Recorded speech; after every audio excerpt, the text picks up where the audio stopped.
যেটা আমি তেলাওয়াত করেছি রাসূল আমার তিনি বলেন রাসূল পাক সাল্লাল্লাহু তাআলা আলাইহি ওয়াসাল্লাম তিনি বর্ণনা করেন যে ইন্নী আস্তাগফিরুল্লাহ ওয়া আতুবু ইলাইহি ফিল ইয়াউমি মিয়াতা মাররা। রাসূল পাক সাল্লাল্লাহু তাআলা আলাইহি ওয়াসাল্লাম তিনি বর্ণনা করেন নিশ্চয় আমি প্রত্যেক দিন এভরিডে প্রত্যেক দিন আমি রাসূলুল্লাহ সাল্লাল্লাহু তাআলা আলাইহি ওয়াসাল্লাম একবার দুবার নয় বরং 100 বার করে তওবা করতাম। বলুন সুবহানাল্লাহ। আচ্ছা, রাসূল পাকের কি কোনো গুনাহ আছে? আল্লাহর নবীর কোনো গুনাহ আছে? নবী গনি নিষ্পাপ হন। আমাদের নবী তো দূরের কথা, নবী আমার বলেন আল আমবিয়াউ মাসুমুন, নবীগণ হচ্ছেন নিষ্পাপ, যাদের কোনো পাপ নেই, যাদের কোনো গুনাহ নেই, তেনারাই আম্বিয়া। রাসূল পাক তিনি জানালেন যে নবীগণ তিনারা হয় নিষ্পাপ। তাহলে আমাদের নবী তো সাইয়্যিদুল আম্বিয়া, ওনার তো গুনাহ হতেই পারে না। তারপরেও কতবার? প্রত্যেক দিন 100 বার করে তওবা করে। অপর রিওয়ায়াতে আছে ওয়া ফি রিওয়ায়াতি 70 মাররা, নবী আমার বলছেন আমি প্রত্যেক দিন 70 বার করে তওবা করি। যদি 70 বারই হয়, যিনার জীবনে কোনো গুনাহ নেই সেই রাসূল যদি একদিনে 70 বার অথবা 100 বার তওবা করে, তাহলে আমরা গুনাহগার, আমাদের একদিনে কতবার তওবা করা দরকার? একজন 1000 বলছেন, একজন 1200 বলছে। আল্লাহর রাসূল যিনার জীবনে গুনাহ নেই তিনি প্রতিনিয়ত প্রত্যেক দিন যদি 100 বার তওবা করেন, আমাদের গণনা করা যাবে না কতবার তওবা করা প্রয়োজন, তাই না? কারণ আমরা যা গুনাহ করি প্রত্যেকটা মানুষ আমরা জানি কতটা গুনাহগার আমরা, তাই না? তো যাই হোক, খুব অল্প সময় আমি আলোচনা করব, মূল্যবান আলোচনা, কোরআন ও হাদিসের আলোকে দু চার কথা আলোচনা করার চেষ্টা করব। আমি যে মহাগ্রন্থ অটুট বিধান লৌহ কালামের ভাষা, দুনিয়াতে ধর্মগ্রন্থ তো অনেক আছে, যেমন Veda, Purana, Tripitaka, Mahabharata, Zend Avesta, Ramayana, Gita, Desatir, Old Testament, New Testament, এইরকম অনেক ধর্মগ্রন্থ আছে। তবে কোরআন এমন একটি ধর্মগ্রন্থ যেটা হাজারো পড়ে যাবেন, কিন্তু কোন সময় কোরআন পড়ার পরে অলসতা বা কোরআন পড়তে গিয়ে খারাপ ভাব লাগবে না, বরং যতই কোরআন পড়ে যাবে ততই ভালোবাসা বাড়বে। বলুন সুবহানাল্লাহ। কোরআন যত পড়া যায় তত মহব্বত বাড়ে, ততই ভালো লাগে, তাই না? এটা জিন্দা মুআজিজা যে যতদিন দুনিয়া থাকবে কিয়ামতের পূর্ব মুহূর্ত পর্যন্ত এই কোরআন যতই পড়া যাবে, কোরআন ততই পড়ে মজা পাওয়া যাবে। এটা এমন একটি কিতাব। তো সেই মূল্যবান কিতাব থেকে আমি যে আয়াতে মুবারাকা তেলাওয়াত করেছি, একটা আয়াত তেলাওয়াত করেছি সূরা শূরার 23 নম্বর আয়াত, এছাড়া সূরা জুমারের 53 নম্বর আয়াত আমি তেলাওয়াত করেছি। সূরা জুমারের 53 নম্বর আয়াতে আল্লাহ রাব্বুল আলামিন তিনি বলেন বিসমিল্লাহির রহমানির রহিম কুল ইয়া ইবাদিয়াল্লাযীনা আসরাফু আলা আনফুসিহিম লা তাকনাতু মির রাহমাতিল্লাহ। আল্লাহ রাব্বুল আলামিন তার প্রিয় নবী রাসূল আরবি সাল্লাল্লাহু তাআলা আলাইহি ওয়াসাল্লাম কে মহান আল্লাহ রাব্বুল আলামিন হুকুমবাচক ক্রিয়া ফেলে আমর দিলেন। দেওয়ার পরে আল্লাহ রাব্বুল আলামিন বলছেন কুল, হে নবী আপনি বলুন, ইয়া ইবাদি, যিনারা আরবি সম্পর্কে যাদের ধারণা আছে তারা বুঝতে পারবে আবদুন শব্দের অর্থ কি হয় জানেন? আবদুন মানে আব্দুল্লাহ, কারো নাম হয় না আব্দুল্লাহ। আব্দুল্লাহ মানে কি? আল্লাহর বান্দা। তাহলে আব্দুন শব্দের আবিধানিক অর্থ হয় বান্দা। তো কোরআনে আল্লাহ রাব্বুল আলামিন বলছেন হে নবী আপনি বলুন ইয়া ইবাদি। ইয়া ইবাদি শব্দের অর্থ শাব্দিক অর্থ আসে হে আমার বান্দা। ভালো করে বুঝবেন, ইবাদি শব্দের শাব্দিক অর্থ আসে বান্দা। তাহলে কি আমরা রাসূলের বান্দা না আল্লাহর বান্দা? কার বান্দা গো? একটু জোরে বলুন, আল্লাহর বান্দা। তাহলে আল্লাহ রাব্বুল আলামিন তার প্রিয় নবীর জন্য বলছেন হে নবী আপনি বলুন ইয়া ইবাদি, তাহলে আব্দুন শব্দের অর্থ আমরা কি দিব? আমরা আব্দুন মানে তো বান্দা জানি। আল্লাহ পাক জামির দিয়েছেন, হে নবী আপনি বলুন হে আমার, কি বলবেন? যারা শাব্দিক অর্থ দ্বারা রাসূলে পাককে মরা বলে তাদেরকে এই আয়াত দিয়ে আপনি উত্তর দিতে পারবেন, জবাব দিতে পারবেন। আচ্ছা, এই সূরা জুমারের 30 নম্বর আয়াতটা যদি আপনি দেখেন, 30 নম্বর আয়াতটা দেখবেন। 30 নম্বর আয়াতে আল্লাহ রাব্বুল আলামিন তিনি বলছেন, ইন্নাকা মাইয়িতুন ওয়া ইন্নাহুম মাইয়িতুন, নিশ্চয় হে নবী আপনিও ইন্তেকাল করবেন, তারাও ইন্তেকাল করবে, তারা মৃত্যুবরণ করবে। এই যে শাব্দিক ইন্নাকা মাইয়িতুন, মাইয়িত শব্দের অর্থে তারা বলছে যে নবী মরা, শাব্দিক অর্থ। কিন্তু না, আলা হযরত তিনি তাফসীর করছেন যে নিশ্চয় হে নবী আপনি ইন্তেকাল গ্রহণ করবেন। ইন্তেকাল শব্দের অর্থ এক জায়গা থেকে অপর জায়গায় স্থানান্তর করা। তাহলে আমি আপনি যেমন মরে যাব তেমনি কি আপনার আমার রাসূল সেইভাবেই মরবে? তাহলে শাব্দিক অর্থ সব জায়গায় লাগানো চলে না। যদি আপনি এই জায়গায় শাব্দিক অর্থ লাগান তাহলে ও জায়গায় শাব্দিক অর্থ আপনাকে লাগাতে হবে। ইয়া ইবাদি শব্দের অর্থ আমরা নবীর বান্দা হয়ে যাব, খবরদার এটা করা যাবে না। যাবে? তাহলে আব্দুন শব্দের অর্থ কোন জায়গায় বান্দা হয়, কোন জায়গায় গোলাম হয়, গোলাম। তাহলে আমরা এই জায়গায় বান্দা করব না, উম্মাত অথবা গোলাম নিব। হে নবী আপনি বলুন হে আমার গোলামেরা বা হে আমার উম্মতেরা, বলুন সুবহানাল্লাহ। বুঝতে পারলেন এই আয়াতের দ্বারা? তাহলে এই আয়াতের দ্বারা আল্লাহ রাব্বুল আলামিন তিনি বোঝালেন যে হে নবী আপনি আপনার উম্মতদেরকে বলুন যে যারা কুলিয়া ইবাদিয়াল্লাযিনা আসরাফু আলা আনফুসিহিম, যারা নিজের নফসের প্রতি অত্যাচার করেছে, জুলুম করেছে, গুনাহ করেছে। শুধু এসে টানা ধারাবাহিক জীবনী শুনে বাড়ি চলে গেলাম, আনন্দ লাগলো, আর কিছু মূল্যবান আলোচনা শুনলে মানুষ আর শুনতে চায় না। তাহলে কিচ্ছু ওয়াজ করলো না গো, জীবনী করলই না। এখন এমন একটা জামানা হয়েছে। তো আমরা এই জায়গায় এসেছি, এই জায়গায় এসে যদি জান্নাতের কিভাবে জান্নাত পাবো তার নিয়মটাই না জেনে যেতে পারি, কিভাবে নামাজ পড়লে আল্লাহর নৈকট্য লাভ করব, কিভাবে তওবা করলে আল্লাহকে পাবো সেই নিয়মটাই যদি না বুঝতে পারি তাহলে শুধু জীবনী শুনে কি লাভ হবে? হবে না। যাই হোক, জীবনী একটু শোনাবো, হুজুর আসার আগে 10 মিনিট একটু শুনিয়ে দেবো, অসুবিধা নাই। তো আল্লাহ রাব্বুল আলামিন তিনি বললেন তোমরা যদি তোমাদের নফসের প্রতি অত্যাচার করে ফেলো, জুলুম করে ফেলো, তবে আমি আল্লাহ তোমাদের জন্য একটা পথ খুলে রাখবো। তোমরা যদি ফিরে আসার চেষ্টা করো আমি আল্লাহ তোমাদেরকে আমার দরওয়াজা থেকে ফিরিয়ে দেব না, বরং লা তাকনাতু মির রাহমাতিল্লাহ, নিশ্চয় আমি আল্লাহর রহমত থেকে তোমরা নিরাশ হয়ে যেও না, বলুন সুবহানাল্লাহ। যদি আমরা ফিরে যাই অবশ্যই অবশ্যই আল্লাহ রাব্বুল আলামিন আমাদেরকে ক্ষমা করবে। তবে আমাদেরকে এই জায়গা থেকে প্রথমত বুঝে নিতে হবে কেমন করে আল্লাহর কাছে তওবা করে ফিরে যাব, সেই মূল্যবান আলোচনা একটু শুনবো।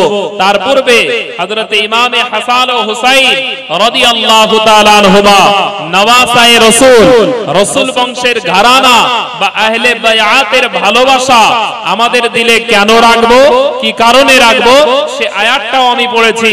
বেশি আয়াত দিয়ে আলোচনা করলে অনেক সময় লেগে যায়। তো সূরা সূরার 23 নম্বর আয়াতে আল্লাহ রাব্বুল আলামিন তিনি বলছেন হে নবী আপনি বলুন আমি আমার বান্দাদের কাছে কোনো বিনিময় চাই না। আমি আল্লাহ সব দান করেছি তাদেরকে, আমি আল্লাহ ধন সম্পদ দিয়েছি, বাড়ি গাড়ি দিয়েছি, টাকা পয়সা দিয়েছি, বিবি বাচ্চা দিয়েছি, সব দিয়েছি। আমি আল্লাহ বিনিময়ে কিচ্ছু তাদের কাছে চাই না। তাদের কাছে একটাই আমার চাওয়া, শুধু হে নবী আপনার বংশের ভালোবাসা চাই, বলুন সুবহানাল্লাহ। তাহলে কোরআনে আল্লাহ বলছেন নবী বংশের ভালোবাসা দিলে রাখা লাগবে, লাগবে না? আপনি নামাজও পড়বেন, ইমাম হুসাইনকে গালি দিবেন, নামাজ কাজে লাগবে? লাগবে না। চলুন মহব্বতে ইমামে হুসাইনের একটা আলোচনা করে তওবার কথাটা বলে দেব, ততক্ষণ হুজুর চলে আসবে। একবার মহব্বতে দরুদ শরীফ পড়ে নি, আল্লাহুম্মা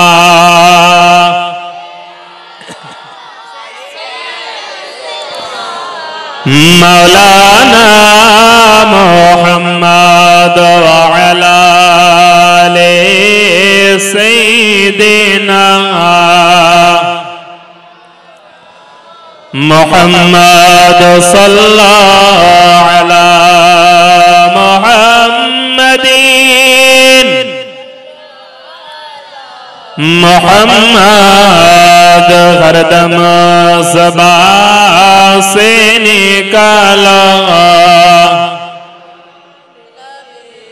मुहम्मद हरदम ज़बान से निकाला शफी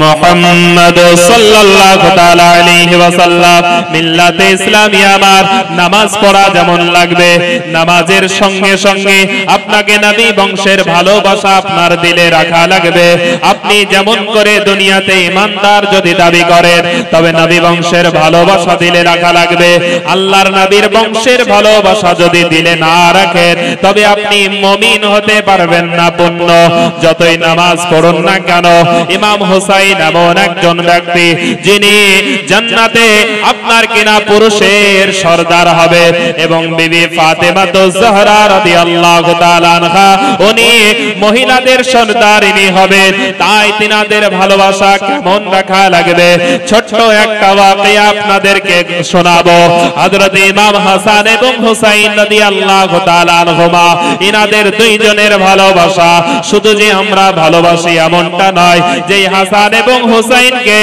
আমার আল্লাহ পাক রব্বুল আলামিন স্বয়ং তিনি ভালোবাসেন যার বাস্তব প্রমাণ আপনি পেয়ে যাবেন ইমাম হাসান এবং হুসাইন রাদিয়াল্লাহু তাআলা আনহুমা তারা দুইজন আপনার কিনা একটা সিলেটের মধ্যে লিখে নিলে দুইজনে লেখার পরে হযরতে আপনার কিনা হযরতে আলী মুর্তজা শেরে খোদা রাদিয়াল্লাহু তাআলা আনহুর দরবারে ওনার পিতার নিকটে চলে আসলেন আসার পরে হযরতে হাসান এবং হুসাইন রাদিয়াল্লাহু তাআলা আনহুমা ওনারা দুইজন হযরতে আলী মুর্তজা শেরে খোদা রাদিয়াল্লাহু তাআলা আনহু ওনাকে বলে যে আমার আব্বা জান আমাদের দুইজনের লেখাটা আপনি একটু দেখুন দেখার পরে ফয়সালাটা দিয়ে দেন যে আমাদের দুইজনের লেখার মধ্যে কার লেখাটা সুন্দর এই বলে দুই ভাই হযরতে আলী মুর্তজার নিকটে আসার পরে এই আরজ করতে আরম্ভ করলেন যে আমার পিতা আমাদের দুইজনের লেখাটা একটু দেখুন এবং ফয়সালা দেন দুইজনের লেখার মধ্যে কার লেখাটা সুন্দর হযরতে আলী মুর্তজা শেরে খোদা রাদিয়াল্লাহু তাআলা আনহু যে আলী মুর্তজা তিনি সবার বিচার করে দিতেন সেই আলী মুর্তজা রাদিয়াল্লাহু তাআলা আনহু তিনি দেখার পরে চিন্তা করতে আরম্ভ করে দিলেন যে আমি যদি দুই ভাইয়ের মধ্যে হযরতে হাসানকে সুন্দর বলে হাসানের লেখা হুসাইন কষ্ট পাবে আর হুসাইনের লেখাটা সুন্দর বললে হযরতে হাসান কষ্ট পেয়ে যাবে এই কারণে হযরতে আপনার কিনা আলী মুর্তজা শেরে খোদা রাদিয়াল্লাহু তাআলা আনহু তিনি তার দুই সন্তানকে ডাক দিয়ে বলেন আমার কলিজার টুকরা হযরতে হাসান এবং হুসাইন তোমরা দুইজন কাজ করো তোমাদের আম্মি জান বিবি ফাতেমা জোহরা রাদিয়াল্লাহু তাআলা আনহার দরবারে তোমরা চলে যাও বিবি ফাতেমার কাছে যাও যাওয়ার পরে ফয়সালাটা নিয়ে নাও তোমাদের দুইজনের লেখা কার বেশি ভালো মিল্লাতে ইসলামী আমার হযরতে হাসান এবং হুসাইন রাদিয়াল্লাহু তাআলা আনহুমা দুইজন মিলে হযরতে ফাতেমা জোহরা রাদিয়াল্লাহু তাআলা আনহা ওনার দরবারে দুইজন চলে গেলেন যাবার পরে ওনার আম্মি জানকে ডাক দিয়ে বলেন আম্মি জান আমাদের দুইজনের লেখাটা দেখুন দেখার পরে আপনি ফয়সালা দেন আমাদের দুই ভাইয়ের কার লেখাটা সুন্দর হযরতে বিবি ফাতেমা জোহরা রাদিয়াল্লাহু তাআলা আনহা উনি দেখার পরে আপনার কিনা চিন্তা করলেন আমি যদি হাসানের লেখাটা সুন্দর বলে হযরতে হুসাইন কষ্ট পেয়ে যাবে আর হুসাইনের লেখাটা সুন্দর বললে হযরতে হাসান কষ্ট পেয়ে যাবে এই কারণে বিবি ফাতেমা জোহরা রাদিয়াল্লাহু তাআলা আনহা উনি চিন্তা করলেন আমি যদি এর ফয়সালা দেই হাসান ভালো, হাসানের লেখা ভালো, তবে হোসাইন কষ্ট পাবে। এই কারণে বিবি ফাতেমা তিনি বললেন আমি এর ফয়সালা দিতে পারবো না, বরং তোমরা দুইজন রাসূলুল্লাহর দরবারে চলে যাও। দুইজন নবীজির দরবারে চলে যাও। হযরতে হাসান এবং হুসাইন রাদিয়াল্লাহু তাআলা আনহুমা তিনারা দুইজন আল্লাহর নবীর দরবারে চলে গেলেন। আল্লাহর নবীর দরবারে যাওয়ার পরে আল্লাহর নবী তিনার দরবারে গিয়ে তিনি বলেন, হযরতে হাসান এবং হুসাইন রাদিয়াল্লাহু তাআলা আনহুমা ওনারা দুইজন ডাক দিতে আরম্ভ করলেন, ইয়া রাসূলুল্লাহ, ইয়া হাবিবাল্লাহ, নবী গো, আমরা দুইজন আপনার নওয়াসায় এসেছি আপনার নিকটে। আমাদের লেখাটা কার ভালো হয়েছে এই ফয়সালা নেওয়ার জন্য আপনার নিকটে এসেছি। আমার নবী, আপনার নবী হযরতে হাসান এবং হুসাইন রাদিয়াল্লাহু তাআলা আনহুমা তিনাদের দুইজনকে নবী আমার তিনি লেখাটা বললেন, কই দেখাও তোমাদের লেখাটা। আল্লাহর নবী তাদের দুইজনের সিলেটটা নিলেন। নেওয়ার পরে আল্লাহর রাসূল তিনি চিন্তা করেন, আমি যদি হযরতে হাসানের লেখাটা সুন্দর বলি হুসাইন কষ্ট পাবে, আর হুসাইনের লেখাটা সুন্দর বললে হযরতে হাসান কষ্ট পাবে। এই কারণে আমার আপনার নবী তিনি বললেন যে তোমাদের লেখা এটা আমি ফয়সালা করব না, বরং তোমাদের লেখা আমার আল্লাহ পাক রব্বুল আলামিন তিনি ফয়সালা করবে। আল্লাহ পাক রব্বুল আলামিন ফয়সালা করবে। এই বলে জিবরিল আলাইহিস সালাম তিনি রাসূল পাকের দরবারে আসলেন। জিবরিল আলাইহিস সালাম আল্লাহর হাবিব তিনি বললেন, এই কথাটা নিয়ে মহান রবের দরবারে গেলেন। যাওয়ার পরে আল্লাহ রাব্বুল আলামিনকে আপনার এই আরজি পেশ করলেন জিবরিল আলাইহিস সালাম যে রব্বুল আলামিন আপনার প্রিয় হাবিব রাসূল আরবি সাল্লাল্লাহু তাআলা আলাইহি ওয়াসাল্লাম হযরতে হাসান এবং হুসাইন ইনাদের দুইজনের লেখা সম্পর্কে কার লেখা বেশি ভালো এই সম্পর্কে একটু আপনাকে ফয়সালা দেওয়ার জন্য বলেছেন। মহান আল্লাহ রাব্বুল আলামিন এর ফয়সালা জিবরাইলকে বললেন যে হে জিবরাইল, তুমি এক কাজ করো, যাও দুনিয়ার জমিনে, যাওয়ার পরে একটা আপেল নিয়ে যাও। আপেল নিয়ে যাওয়ার পরে এই আপেলটা সিলেট রেখে দিবে দুই দিকে, রাখার পরে আপেলটাকে উপর দিকে ছুড়ে দিবে। ছড়ার পরে তুমি তলায় চাকু ধরবে, চাকু ধরে যেই দিকে কেটে বেশিটা পড়ে যাবে তুমি জানবে তার লেখাটা সুন্দর, আর যেই দিকে কম পড়বে তার লেখাটা হচ্ছে আপনার কেনা খারাপ। এটা তুমি ফয়সালা দিবে। জিবরিল আলাইহিস সালাম মহান আল্লাহ রাব্বুল আলামিনের অর্ডারে দুনিয়ার জমিনে চলে আসলেন। আসার পরে আল্লাহ রাসূলকে বললেন, ইয়া রাসূলুল্লাহ, ইয়া হাবিবাল্লাহ, নবী গো, এইভাবে মহান আল্লাহ পাক ফয়সালা দেওয়ার জন্য বলেছে। মহান আল্লাহ রাব্বুল আলামিনের ফয়সালা অনুযায়ী রাসূল আমার দুই দিকে সিলেটটা রাখার পরে আপেলটা তুলে ফেলে তলায় চাকু ধরলেন। চাকু ধরার সঙ্গে সঙ্গে আপেল ছুড়ে দিলেন। ছড়ার পরে এই আপেলটা এমন জায়গায় পড়লো যে মাঝামাঝি পড়ে দুই আধখান হয়ে দুই সিলেটে আধা আধি হয়ে পড়ে গেল। বলুন সুবহানাল্লাহ। আধা আধি হয়ে এর দ্বারাই ফয়সালা হয়ে গেল যে হাসান এবং হুসাইন ওনাদের দুইজনের মধ্যে কারো লেখা খারাপ নয়, বরং দুইজনের লেখাই হচ্ছে সুন্দর। বলুন সুবহানাল্লাহ। আমার আল্লাহ পর্যন্ত তিনি এটা চাননি যে ইমাম হাসান এবং হুসাইন কষ্ট পাক। আল্লাহ রাসূলের নামাজা কষ্ট পেলে মহান আল্লাহ কষ্ট পাবে, তাই আমার আল্লাহ ফয়সালা দিয়ে দিলে যে তাদের দুইজনের লেখাই হচ্ছে সুন্দর। তো এই নবী বংশের ভালোবাসা আমাদের অন্তরে রাখা লাগবে কি লাগবে না? লাগবে কি লাগবে না? লাগবে অবশ্যই। তাই হযরত আলী মুর্তজা শেরে খোদা তিনি হচ্ছেন আল্লাহ রাসূলের জামাতা এবং তিনি আহলে বায়াতের মধ্যে, তাই না? কবিতায় বলে, ইয়া আলী ইয়া আলী আলী আলী আলী আলী আলী আলী আলী আলী ইয়া আলী ইয়া আলী अली अली या अली अली अली अली या अली अली। मैं क्या बताऊं तुमको कि क्या अली का है, काबा अली का, गुंबद खजरा अली का है। मैं क्या बताऊं तुमको कि क्या अली का है, काबा अली का, गुंबद खजरा अली का है। भारत की सरजमीन मुअत्तर है इसलिए,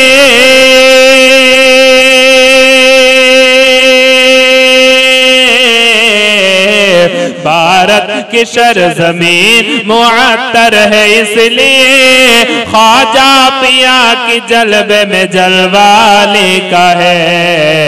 या अली या अली अली अली या अली अली अली अली या अली अली या अली या अली। मैं क्या बताऊं तुमको कि क्या अली का है, काबा अली का, गुंबद खजरा अली का है। भारत की सरजमीन मुअत्तर है इसलिए,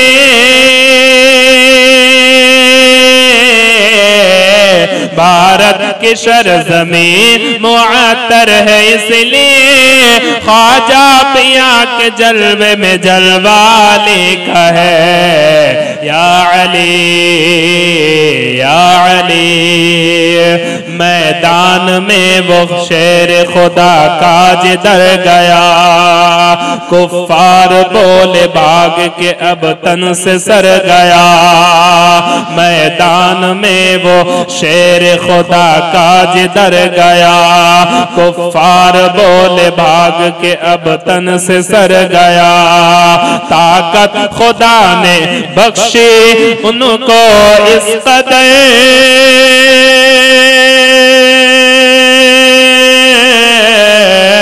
ताकत खुदा ने बख्शिश उनको इस कदर, बस एक हाथ मारा तो खैबार आ गया। या अली या अली अली अली या अली अली अली अली या अली अली या अली या अली। अल्लाहुम्मा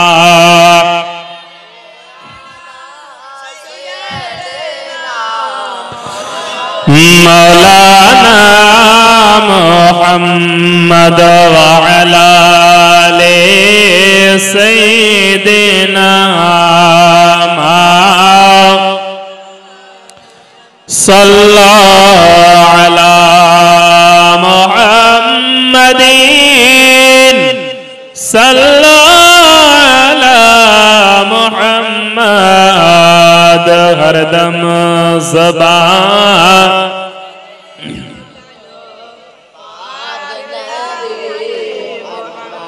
हरदम ज़बान से निकाला शाफी মুহাম্মদ সাল্লাল্লাহু তাআলা আলাইহি ওয়াসাল্লাম। মিল্লাতে ইসলামী আমার, তাহলে অন্তরে আমাদের আহলে বায়াতের ভালোবাসা রাখা এটা জরুরি, আল্লাহর আদেশ, তাই না? তারপরে এবার আমরা শুনবো যে আমরা তো গুনাহগার, আমরা কেমন করে গুনার ক্ষমা করব, ক্ষমা চাইবো আল্লাহর কাছে।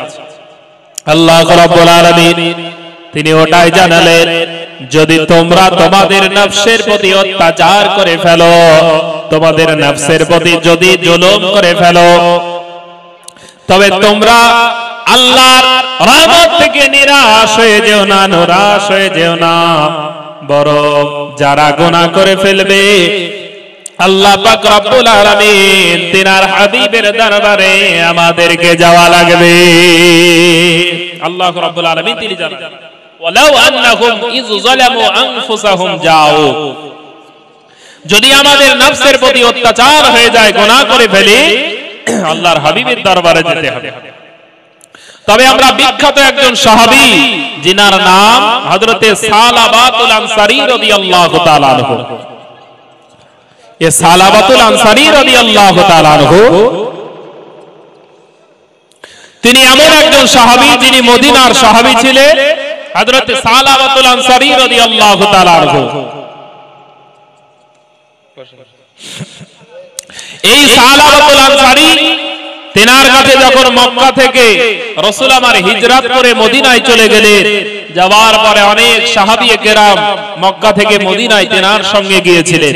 তো নবী আমার ভ্রাতৃত্বের বাঁধন বাঁধিয়ে দিয়েছিলেন অনেক সাহাবীর সঙ্গে, তাদের ভাই পাতিয়ে তেনাদের বাড়িতে রেখেছিলেন। তো হযরত সালাবাতুল আনসারী রাদিয়াল্লাহু তাআলা আনহুর বাড়িতে হযরত সাঈদ ইবনে আব্দুর রহমান রাদিয়াল্লাহু তাআলা আনহুকে তিনার বাড়িতে রেখেছিলেন রাসূল আমার। তো এই হযরত সাঈদ ইবনে আব্দুর রহমান রাদিয়াল্লাহু তাআলা আনহু উনি থাকার পরে নবী আমার যখন তাবুকের যুদ্ধে যাবে, তাবুকের যুদ্ধ মদিনা থেকে 600 আপনার কিনা প্রায় 600 কিলোমিটারেরও বেশি এই যুদ্ধে রাসূল আমার লাস্ট যখন যাবে,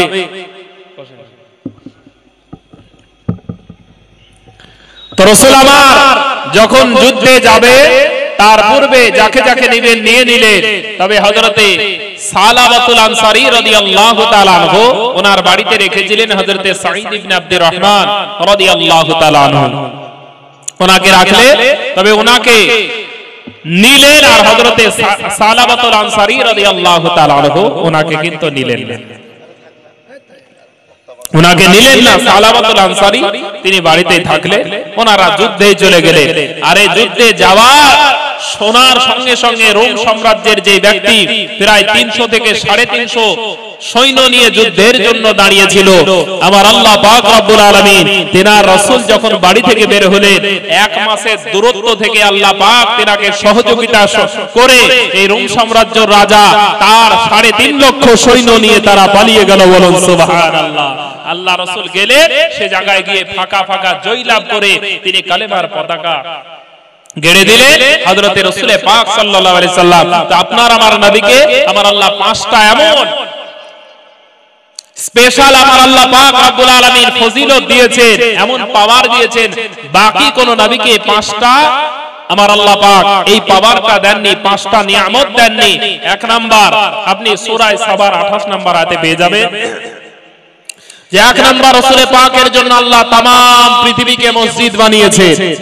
2 নাম্বার রাসূল পাকের জন্য গনিমতের মাল সাহাবী কেরামের জন্য হালাল করেছেন। 3 নাম্বার 1 মাসের দূরত্ব থেকে সহযোগিতা আল্লাহ করে দিয়ে 1 মাসের দূরত্ব থেকে রাজা পালিয়েছিল, ওনাকে ক্ষমতা দিয়েছিলেন, সহযোগিতা করেছিলেন। 4 নাম্বার তেনাকে শাফাআতের হকদার, শাফাআতকারী বানিয়েছেন। 5 নাম্বার প্রত্যেক নবীকে একই জায়গার জন্য নবী বানান, কিন্তু আপনার আমার নবীকে আল্লাহ রাব্বুল আলামিন तमाम পৃথিবীর জন্য নবী বানিয়েছেন। বলুন সুবহানাল্লাহ। তো যাই হোক, আমারও বলার অবস্থা কি হয়, তো যাই হোক আর আমি এগিয়ে যাব না। অনেকে বুঝতে পারছেন অত্যন্ত ঠান্ডা লাগার কারণে কথা বলাই যাচ্ছে না, প্রচুর ঠান্ডা লেগে আছে কয়েকদিন ধরে। তো যাই হোক, আমাদের আমন্ত্রিত ওলামায়ে কেরাম এসেছেন, বিশেষ করে আমাদের বড় ভাই, অত্যন্ত কাছের বড় ভাই এসেছেন হযরত আল্লামা মাওলানা মতিউর রহমান সাহেব, উনি আলোচনা করবে। তো তারপর হুজুর দুচার কথা বলেনি, হুজুর আলোচনা করবে। তো আমি আর এগিয়ে যাচ্ছি না। তো আল্লাহ রাব্বুল আলামিন তিনি একটাই জানালেন যে তোমরা আমার রহমত থেকে নিরাশ হয়ে যেও না। এই সালাবাতুল আনসারীর লম্বা ঘটনা আছে, ইনশাআল্লাহ অন্যদিন যখন ভালো সুস্থভাবে ওয়াজ করব পুরো আলোচনা শোনাবো আপনাদেরকে। আর এগিয়ে যাচ্ছি না, এখান থেকে এটি করছি। আখির দাওয়ানা আনিল হামদুলিল্লাহি রাব্বিল আলামিন, আস্তাগফিরুল্লাহ রাব্বি মিন কুল্লি যামবি ওয়া আতুবু ইলাইহি। আসসালামু আলাইকুম।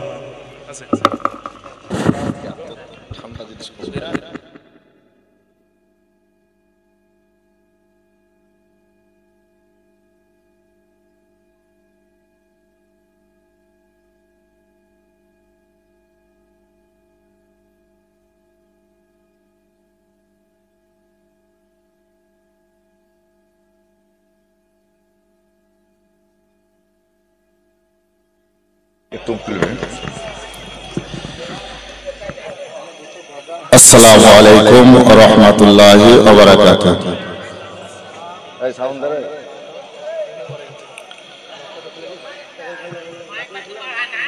তো সাউন্ড বাড়া বিরাদারান ইসলাম,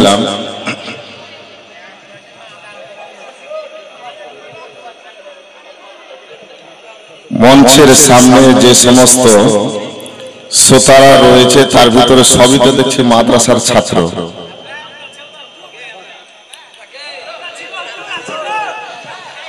আমি গণতি করে দেখছি বেশিরভাগই হচ্ছে আমার মাদ্রাসার ছাত্র।